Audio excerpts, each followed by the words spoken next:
আল্লাহ যখন আপনারে আমাদেরকে দুনিয়াতে পাঠানো হয়েছে তার একটা উদ্দেশ্য আছে। উদ্দেশ্যটা হলো আমরা যেন ৫ ওয়াক্তে নামাজ পড়ি, আল্লাহকে ভয় করি, সৎ পথে চলি, কারো হক নষ্ট না করি।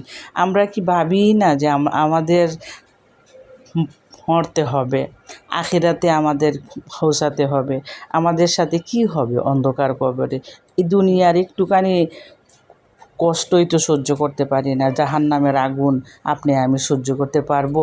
আসেন না আমরা সবাই ৫ ওয়াক্তে নামাজ পড়ি, আসেন না আমরা সবাই হক পথে চলি, কেউরে যেন ঠগাই না, কেউর মনে যেন আঘাত না দেই, সবার সাথে সুন্দর ব্যবহার করি। নবীজি বলছে ওই ব্যক্তি সর্বোত্তম ব্যক্তি যে ব্যক্তি সর্বদা আখিরাত নিয়ে চিন্তা করে।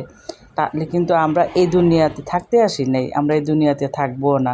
আমাদের নেক আমল ছাড়া কিন্তু আখিরাতে যাওয়া যাবে না। তাইলে কিন্তু আমাদের অনেক আযাব হবে কয়বরের আযাব কি আমরা সহ্য করতে পারবো?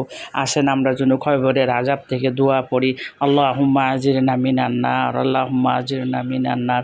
আল্লাহ আপনাদেরকে সহ আমাদেরকে নিয়ে যেন আল্লাহ মাফ করে কবুল করে।